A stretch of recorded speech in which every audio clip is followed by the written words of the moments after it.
Ça tourne. Et je vérifie maintenant, puisque comme hier, ça n'a pas enregistré ce que je pensais avoir enregistré.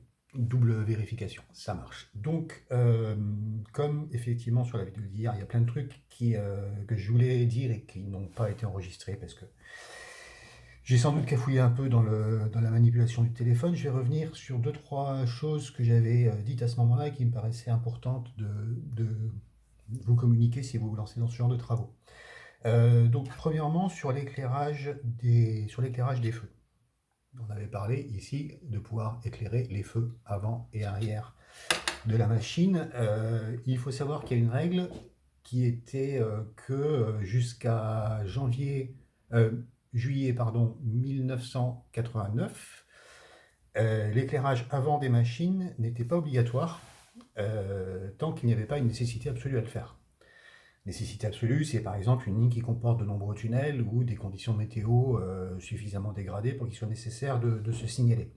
En effet, contrairement à ce que vous avez sur une voiture ou sur un véhicule routier quelconque, les phares, les feux à l'avant d'une locomotive ne servent pas au mécanicien à voir ce qu'il y a devant lui, puisque de toute façon, en règle générale, la vitesse la vitesse du train et la portée des phares ne permettent pas de voir un obstacle suffisamment loin pour avoir le temps de s'arrêter avant de le percuter. Donc c'est pas pour voir ce qu'il y a devant, c'est plus pour se signaler. Les phares à l'avant d'une locomotive, c'est pour signaler à l'environnement qu'une machine avance sur les voies et que donc il faut pouvoir prendre des mesures pour s'écarter suffisamment à temps. Donc, jusqu'avant juillet 1989, il n'était pas obligatoire d'allumer les phares, sauf conditions particulières. Évidemment, ce genre de petites machines, en 1989, soit elles étaient déjà retirées du service, soit les dernières qui roulaient encore devaient être affectées à la remonte des trains dans les grandes gares qui reçoivent des rames qu'il faut manœuvrer. La remonte, qu'est-ce que c'est? Eh bien, c'est le terme par lequel on désigne le fait de ramener une rame de voiture voyageur vers l'atelier ou le garage où elle pourra être nettoyée, préparée avant une remise en service. Cas typique, vous avez un train de nuit qui arrive depuis Toulouse à Paris-Austerlitz. La machine de ligne est donc en bout de quai. C'est un terminus, hein, Austerlitz, donc la machine de ligne est arrêtée, la rame derrière elle.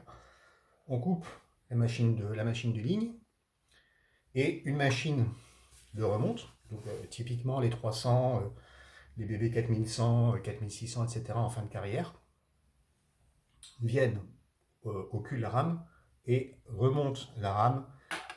Si c'est Austerlitz, c'était au chantier de Masséna, je crois, où les wagons, enfin les voitures couchettes, etc., étaient nettoyées avant d'être remises en service pour leur prochain usage. Je me suis d'ailleurs amusé à faire une de ces machines de remonte, je vous la montre.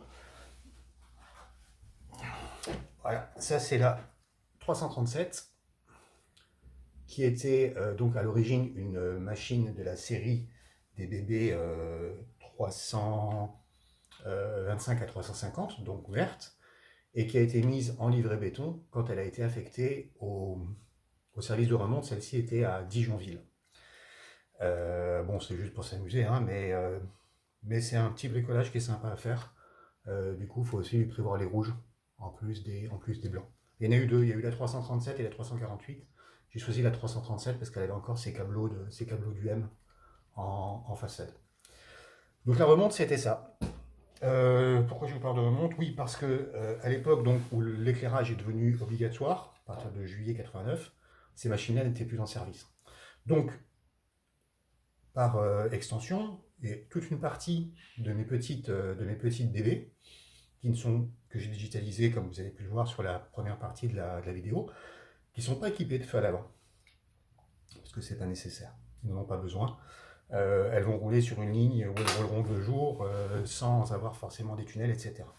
En revanche, ce qui est important, c'est éventuellement d'avoir les feux arrière, les feux rouges, puisque la signalisation arrière d'un train a toujours été obligatoire, pour une raison de sécurité très simple, c'est que si un employé de gare ou de passage à niveau ou un cantonnier le long de la voie croise un train qui n'a pas ses feux rouges au cul, Ça veut dire une chose très simple, ça veut dire qu'il manque une partie du train. Donc à ce moment-là, alarme, alerte, et puis on récupère les wagons qui sont allés se balader sur la voie. Donc il y a toujours une signalisation rouge à l'arrière. J'en mets pas forcément sur mes machines, parce que, le lanterneau qui se fait la malle, parce que mes machines sont destinées à tracter des rames. Donc quand vous avez un train qui est attelé derrière une locomotive, celle-ci n'a évidemment pas les rouges. Les rouges sont sur le dernier wagon ou sur la dernière voiture.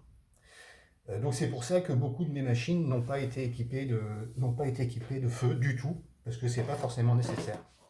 Et puis parce que c'est pas toujours, il faut aussi se dire que c'est pas toujours forcément très facile d'arriver encore à caser un éclairage dans des petites boîtes comme ça. Alors dans la vidéo qui est parue hier, je vais vous parler de LED, de différents types de LED. Je vais vous montrer un peu ici de quoi il s'agit. J'ai sorti ma boîte à LED. Voilà. Donc, il y en a plein, toutes sortes, pour toutes sortes d'usages différents. Alors, le cas classique, le cas le plus répandu, celle qu'on voit le plus souvent, c'est celle-ci. Je vais vous en montrer une de couleur parce que ça contraste mieux et vous verrez bien de quoi il s'agit. Donc, on va prendre une bleue et on va prendre une rouge. Voilà. Ce sont des LED à tête semi-sphérique. Voilà. Vous voyez. Hop. Petite mise au point. Voilà, parfait. Ma femme va rigoler parce que je fais comme les blogueuses beauté qui présentent leurs produits, mais voilà, comme ça au moins vous voyez. Donc la bleue fait 5 mm et la rouge fait 3 mm de diamètre. C'est typiquement les LED qu'on retrouve sur des usages courants type tableau de bord, de pilotage de machines, etc. où l'aspect esthétique ne compte pas forcément beaucoup. À côté de ça, l'aspect boule est pas super sur les rouges par exemple pour équiper des feux de fin de convoi. La surface d'un feu de fin de convoi est plutôt plat. Pour ça, on utilise des LED canons. Alors, une LED canon, qu'est-ce que c'est? Je vais vous en montrer. Je prends ici une rouge, ce sera plus visible qu'une blanche, mais je les ai aussi en blanc. Alors, si j'arrive à la sortir du sac, parce que c'est quand même pas très gros ces petits machins. Donc voilà, une LED canon, c'est ça. Donc là, c'est bon, ça contraste bien. Comme vous le voyez, au bout, c'est pas une demi-sphère. Voilà. Au bout, c'est pas une demi-sphère, c'est une espèce de petit tube, enfin de petite tige qui fait 2 mm de diamètre et qui correspond parfaitement pour faire des feux de fin de convoi. J'ai fait ça sur une Brua par exemple, et j'ai fait ça aussi sur une Romilly. Je vous montre ça tout de suite. La Romilly, donc ça c'est une vieille Romilly, Jouef. Hein. Voilà, là-dedans, c'est des LED canon rouge.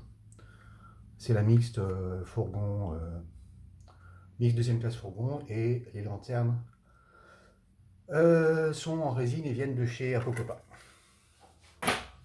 Voilà, donc ça c'est les LED canon, existent en rouge, existent en blanc. Très pratique pour ce type d'usage, donc les rouges pour faire les feux de fin de convoi, et les blanches qui sont là pour faire les feux avant, si on a la place de les mettre. Alors vous allez me dire, ah oui mais sur une locomotive on peut vouloir passer du rouge au blanc selon le sens de circulation, et vous aurez évidemment raison. C'est pour ça qu'il existe aussi des LED bicolores. Alors, la LED bicolore c'est ça. Comme vous le voyez, il y a un, je sais pas si c'est, voilà, là c'est pas mal. Comme vous le voyez, il y a un canon, mais il y a 3 pattes. Une LED est toujours équipée, enfin alimentée par une anode et une cathode. L'anode c'est le plus, et la cathode c'est le moins. L'anode c'est la plus longue. Mais ici vous avez donc une anode longue et 2 cathodes qui sont plus courtes. Une des 2 cathodes correspond au rouge, l'autre correspond au blanc. Donc selon celle qu'on allume, celle-ci ou celle-là, on aura là-dedans du rouge ou bien du blanc. Ça peut être utile par exemple pour faire ici, si vous voulez, je vais en mettre une en place, on va essayer, hein. On va mettre une en place dans la caisse. Ah, vous voyez, en plus, c'est pile le bon diamètre. Voilà, un tout petit peu long, il faut le raccourcir. Je dépasse un peu là. C'est pas simple à filmer. Hein. Voilà. Bref, elle dépasse un peu là, mais on peut la raccourcir. Et du coup, en installant ce genre de LED, vous avez la possibilité sur votre machine de mettre au choix les rouges ou les blancs.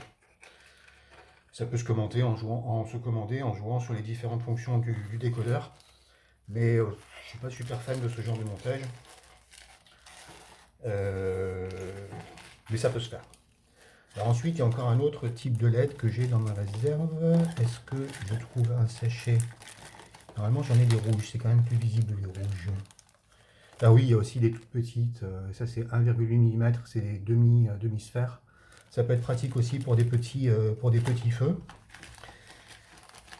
Alors, il existe aussi, selon les cas, des petites LED. Je vais ouvrir le sachet. Des petites LED à tête plate.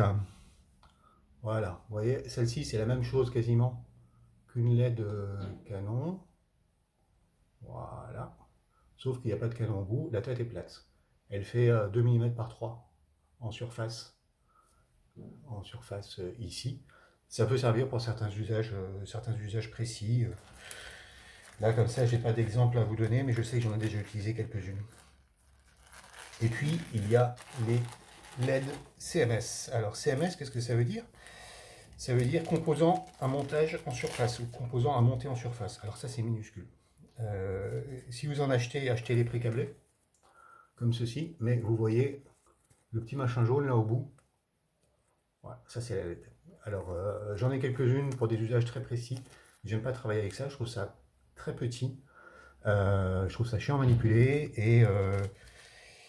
et j'aime pas travailler avec du fil électrique aussi fin. Donc ça c'est du warm white, donc blanc ton chaud. Il existe aussi en rouge et existe aussi en blanc ton froid. Enfin, ça existe en fait de toutes les couleurs. Et donc voilà, j'étais parti pour me dire que j'allais peut-être, comme je ne suis pas sûr que ce soit un des trucs qui soit passé dans la vidéo, j'étais parti pour me dire que j'allais peut-être remplacer les ampoules qui étaient là et là par des grosses LED et récupérer les conduits de lumière qui viennent ici en face des feux pour les éclairer sans plus de conviction parce que voilà. Et puis j'ai eu un message de Sébastien qui est le gérant, directeur, animateur de, il se passe plein de trucs dans ma rue de la marque Ultimate Models dont je vous ai déjà parlé, qui fournit des rampes d'éclairage.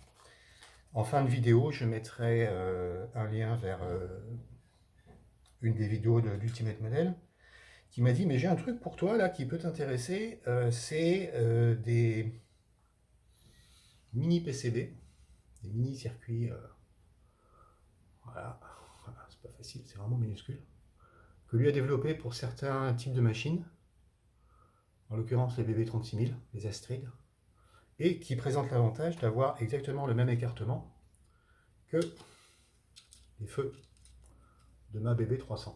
Donc, c'est ce qui va se passer, c'est ce que je vais monter. Là, j'en ai deux en test pour voir ce que ça donne, pour faire le montage de test. Si ça me convient, évidemment, je lui passerai commande pour d'autres pièces, puisque j'ai encore une, deux, en BB300, j'en ai deux autres, et dans les 350, j'en ai quatre autres. Et ça va pour les deux sous-séries. Donc, je pense qu'on va faire ça. Ça occupera, ça donnera encore l'occasion de faire une vidéo de plus sur le sujet de l'éclairage des feux. Ça me donne une solution qui est tout à fait valable. Alors, a priori, vous devriez pouvoir trouver, si vous avez aussi ces petites machines à équiper, vous devriez pouvoir trouver ces petits PCB dans la boutique d'Ultimate Model. Je mets un lien dans la description. Donc comme je vous le disais, ça convient pour les BB 300, ça convient pour les BB 325. La 325 c'est la même que celle que je viens de vous montrer là, que j'ai mise en... Ça c'est une 325, c'est même la 337, c'est de 325 à 350. Donc ça convient pour ça, pas pour celle-là, parce que celle-là, elle a aussi est rouge. Donc il faudrait encore une autre type de barrette. En revanche, ça convient pas pour les BB 4000, alors les BB MIDI 4000, 4100, 4600 de chez Rocco. Vous voyez desquels je veux parler. Parce que l'éclairage, enfin l'écartement des LED n'est pas le bon. Ça ne convient pas non plus pour les BB 900 de chez Rocco. Et ça ne convient pas non plus pour les BB 8100, puisque sur les 8100, l'écartement des feux n'est pas le même que sur la BB 300. Bon, après, j'imagine que s'il y a de la demande, il y a peut-être moyen de faire faire des lots, des lots de petites barrettes comme ça, avec les bons écartements. Voilà, j'ai assez parlé pour aujourd'hui. C'était vraiment le complément sur ce que je voulais raconter hier. Maintenant, je vais étudier comment je peux placer ma petite barrette de LED là derrière, sur le châssis, préparer la suite, à la fin en fait des travaux électriques sur cette machine. Et puis, je vais attaquer aussi le chantier de réfection du toit là. Et donc, vous verrez tout ça dans d'autres vidéos à suivre.